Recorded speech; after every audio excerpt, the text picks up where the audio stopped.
The GEEK Files, 2026, July 11th. Still burn me. Finished off with aviation and me going back to school in 92, which was a couple of decades ago. And I've been thinking about how to handle my 4.5 or 5 years at UVic in co-op, and then all the stuff I did as an engineer, an optomechanical engineer specifically.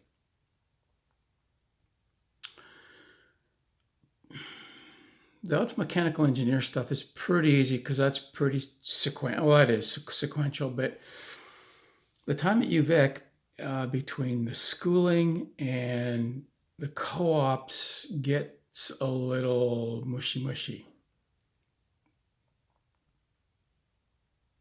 So what I think I'll do is start with just my time academically at UVic and the craziness that went on there, and then do my work terms, and then move on to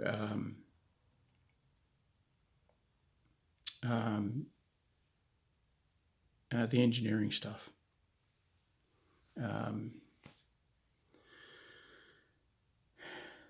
Yeah, so UVic was pretty interesting. If I understand, well, I walked onto the campus. Okay, so I had my Bachelor of Science. I had my diploma as an AME from Northern Lights College. And I had applied it to Waterloo, U of T maybe, and UVic.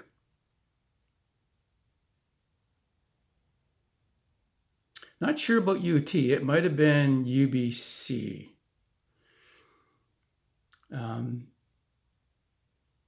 Yeah, the old alma mater, the one in the Lower Mainland, and then the one that was just sort of freshly minted. Because at that time, I think UVic had just got its certification for its engineering courses.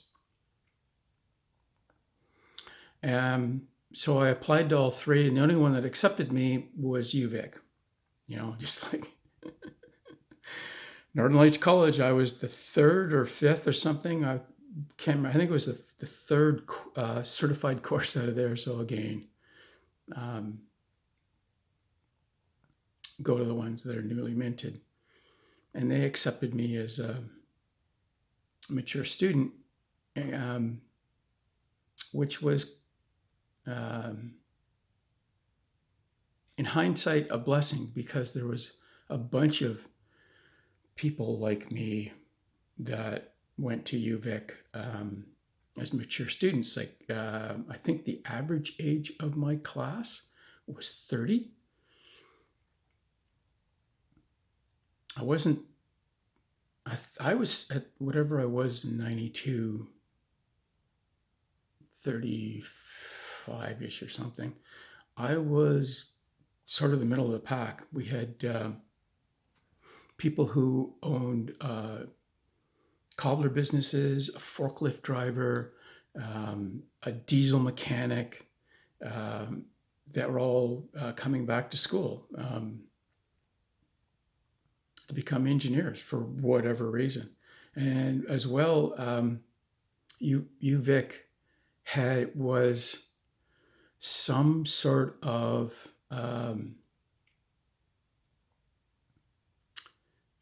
liberal arts college associated with the University of Waterloo.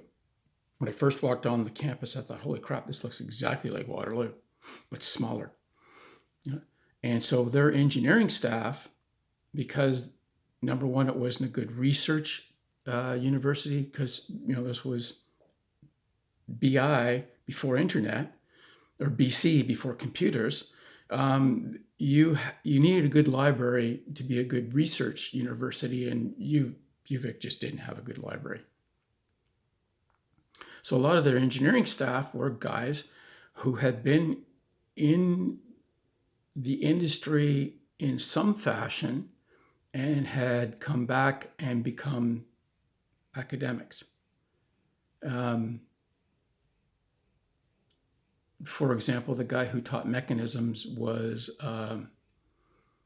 a millwright, and he knew his mechanisms, and he knew what worked and what didn't work, and there was no two ways about it. So yeah, so I think that's what we'll do. We'll start with my academic career at UVic, then my co-op career at UVic, and then we'll wander off into me being an optomechanical engineer for the rest of my career. So yeah, making appropriate life decisions. You don't make any money, but you get good stories.